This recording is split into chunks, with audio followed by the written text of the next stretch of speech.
And I know that this is pathetic, but it's like, I'm just so mad at myself for getting this big. Being fat hurts. Said that I would be honest. No matter how embarrassing it was on this journey. And right now I need to vent. I'm doing the first run app workout. It's supposed to be a minute of running and then a minute and a half of walking for 6 times. I haven't been able to run a single solid minute. And I know that this is pathetic, but it's like, I'm just so mad at myself for getting this big. Being fat hurts. No matter what people want to say. And I think that everybody should love the body that they're in, but being fat hurts. It hurts physically. It hurts mentally. And I'm trying so hard to be a better me. And I'm stuck in a body that can't keep up yet. It's so disheartening when you're giving it your all and you can't do anything you want to.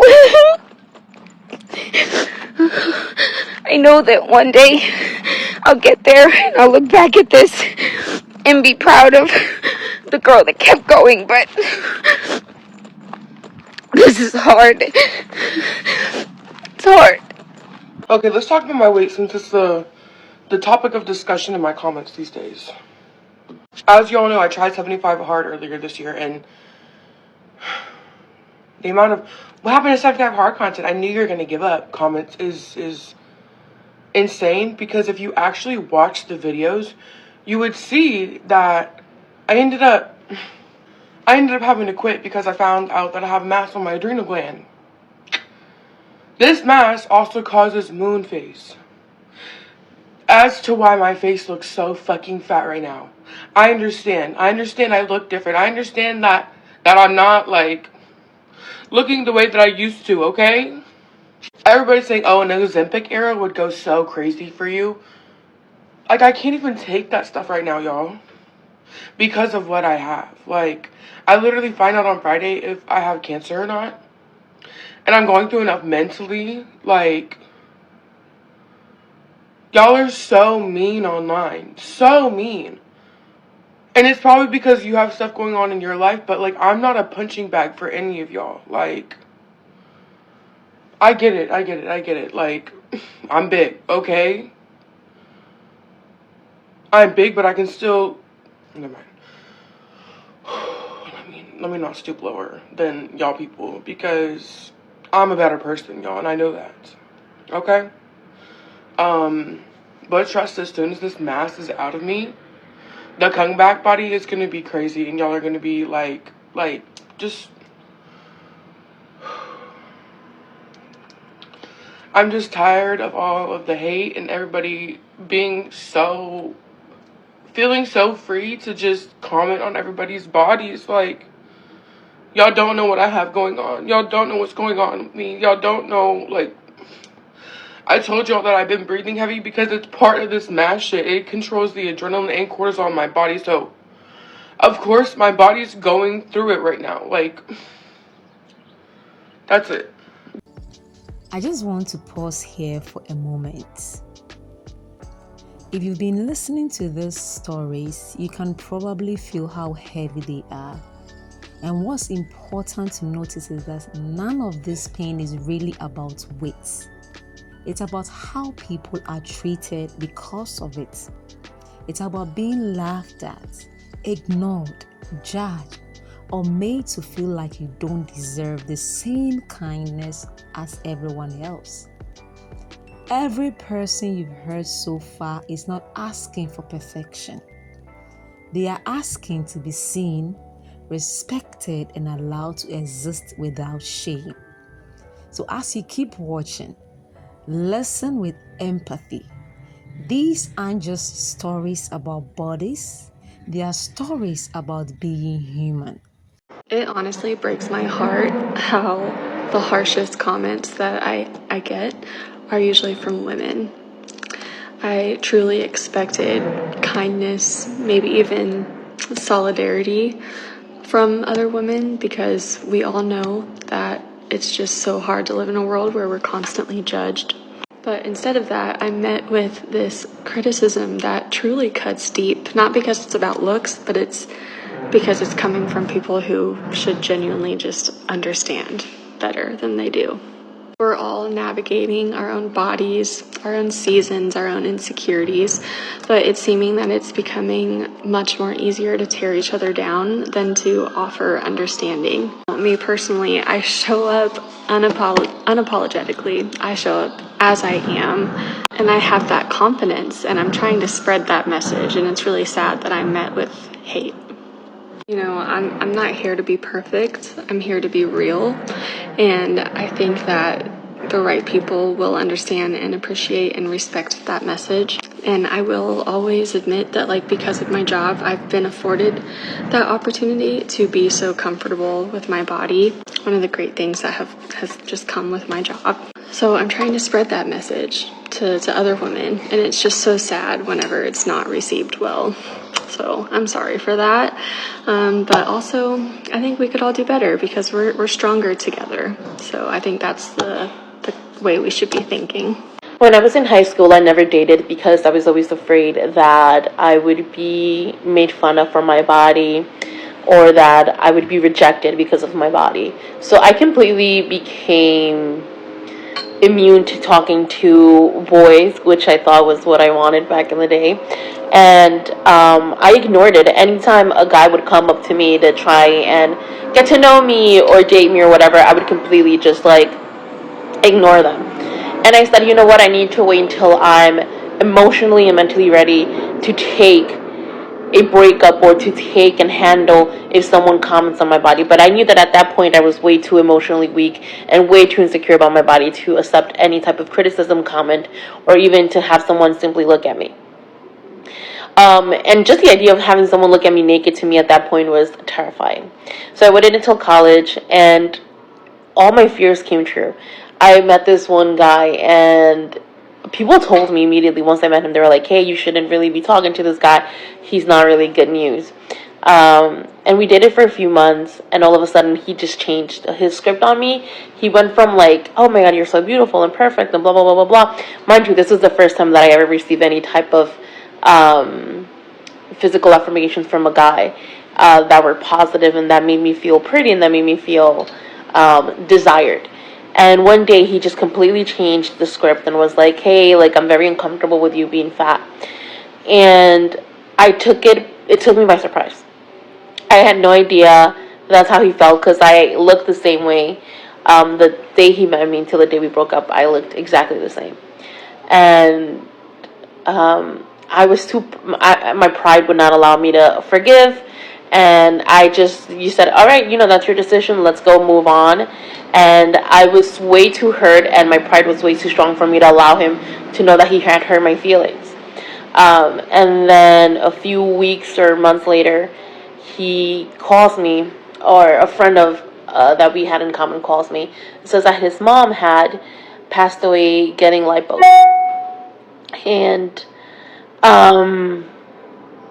it really shook me. It really shook me. I never met his mom, but he would make me talk to his mom on the phone. He'd be like, this is my future wife, like, blah, blah, blah, blah, blah. And once I found out that he was going through this, his mother passed away, I called him and I said, hey, I heard what's going on, just to show him my love and support, even though I was still hurt about what everything done to me, but this was huge. And on the phone, he goes, hey, I just want to let you know that you should never let anyone tell you how you should feel and do with your body. So I have lost 43 pounds, and I am still discriminated against because of my size. I weigh 197 pounds. And let me tell you what happened today. I was with my daughter, And I was wearing this Masters t-shirt, a pair of jeans, and I have a Kelly green cardigan that I had over it, and I was wearing my a crossbody, an LV crossbody. And I went into, and keep in mind, Catherine was with me. I went into anthropology in Green Hills, and I had glasses in my hand, 2 pairs of sunglasses, and 3 pairs of readers, and a pair of sleeping pants, pajama pants over my arm. And I was still looking, and a lady said, one of the sales associates came up to me and was like, would you like for me to put those back behind the thing for you? I said, no, thank you, I've got it. Well, she went over and she talked to another sales associate, and the other sales associate came up behind me. And they pretty much crisscrossed me the whole time I was in there. It was very uncomfortable. Katie found a t-shirt and something else. So I asked her, I was like, are you ready to go? Let's go. And we paid, and happened to go through the door, and something went off. I don't know what it was. Oh, Katie got a fragrance, and she asked to check our bags, which I handed the bags over. That was no big deal. And keep in mind, the only thing I had on me was a crossbody. And she said, you guys should be fine. That was it. I looked at Katie. I thought, well, that was weird. But that wasn't the fat shaming one. We go up and down in that little area behind the mall in Green Hills where they have Lululemon and Vineyard Vines. Went over to Vineyard Vines. I'm looking for something specifically. And I walk in the door first. And the lady who was in there today, she didn't say, what are you looking for today? She didn't say, hey, how can I help you? Are y'all just out looking? Or are you just out shopping? This is what she said. What are you doing in here? I said, well, we'd like to look if that's okay. Yes. And then she went back. She said, if you're going to the Derby, we have some Derby items over here. And she went back and she stood behind her little desk. And I looked at Katie. I was like, I think I'm ready to go. So we got in the car and we went over to Green Hills Mall. And I'm looking for something specifically. I have lots of travel coming up over the next 6 weeks. And I'm looking for specifically dressy casual. I'm going to be in meetings all day long, so I need like dressy casual. And I go in to a place, and I went to Halara, and I found some really, not Halara, Zara. I went to Zara, and they had some really, really cute things in Zara. But they only went up to a size extra large on their pant. And I feel like my belly's still a little bit too big. I didn't try any dresses on, so I got discouraged. We were looking, and I went into J. Jill, and I found a dress that is gingham that is super, super cute. And the lady looked at me. Both of the ladies working in there looked at me, and she said, do you know your size? I said, I do. I have what I know what I want. I'm going to get this. She said, she looked at the size, and she looked at me. She said, I think you may need to try that on. And I said, it's a large. It'll work for me. I know this will work for me. She looked at the other lady, and the other lady looked at me and looked me up and down, and she said, well, you might want to try it. What do you usually wear? And she said, a 2XL? I said, well, that was 43 pounds ago. I wear a large now. She said, well, let her have it. She said, let her have it. I really wanted the dress, and I came home and put it on, praying that it fit me. It fit me just fine. It fit me just fine. I really thought that I was out of that part of being heavy, where you go into a store and the associates look you up and down like, we don't have anything for you in here. That's why I do most of my shopping online, because it hurts my feelings to go into a store. I really thought that I was out of that. To me, I'm very proud of me, and I'm proud of the weight that I've lost. And I know it shouldn't matter what other people say or how other people look at me. But I was excited to go shopping, thinking I can buy regular sizes just to be looked at like I don't belong. It hurt my feelings really bad. Was I weight shamed by my doctor? I posted this story on Threads and I got eaten alive. For the past 60 days, I have been on my period and bleeding for 60 days. I feel horrible right now. I may not look it because I have a philosophy. Just because you feel bad doesn't mean you have to look it too. Monday morning, I'm feeling the worst I have in a very, very, very, very long time. I'm getting ready for work. I can barely get my pants on. But I finish packing up my briefcase. I go to my car and my husband comes out and he's like, honey, you don't look good. And I tell him, you know what? I don't feel right. I am calling out. And he takes me to the emergency room. At the emergency room, they tell me, ma'am, there's not much we can do for you, but we can take your vitals and we can take a CBC. But we don't have an OB or GYN. Isn't that crazy? In the United States, at most ERs and at most hospitals, there are no OBs or GYN. What do? They said, you got to go see a GYN. Well, I'm new to Richmond, Virginia. I don't have a GYN here. I finally get one on the phone, and they're able to schedule me for the very next day. Thank goodness. So the very next day was yesterday. I go in.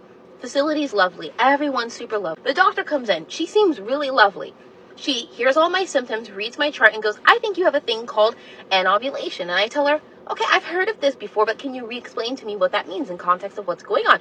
She tells me what's going on. By the way, my husband is with me at this appointment because I take him with me to help advocate. I hate that that's a thing, but you know.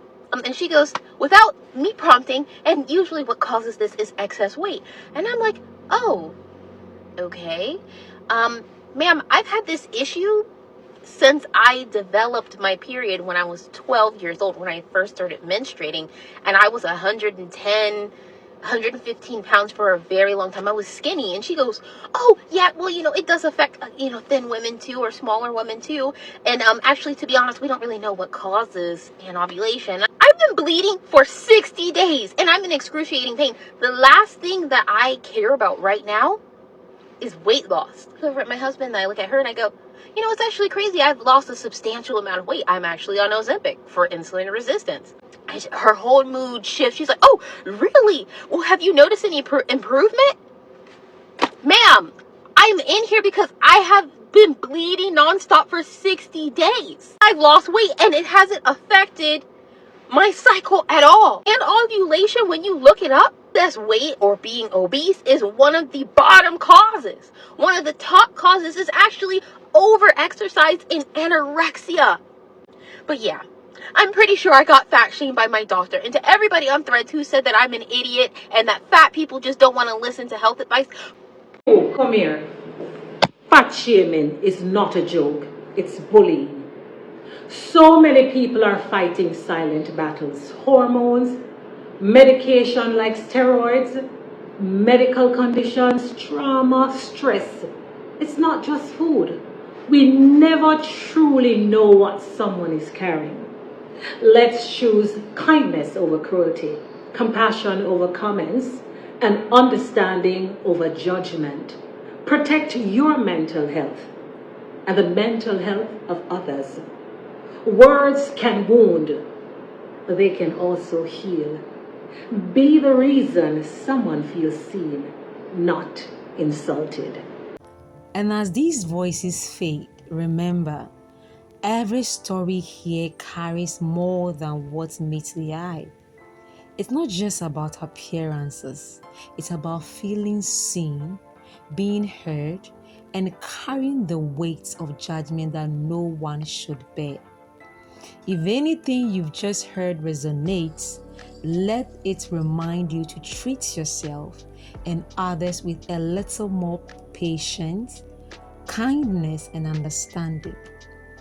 Growth, healing, and acceptance aren't always loud or dramatic. Sometimes they are quiet, small moments of noticing, listening, and caring. So take this feeling with you, let it sit, and maybe share a little more compassion today than you did yesterday.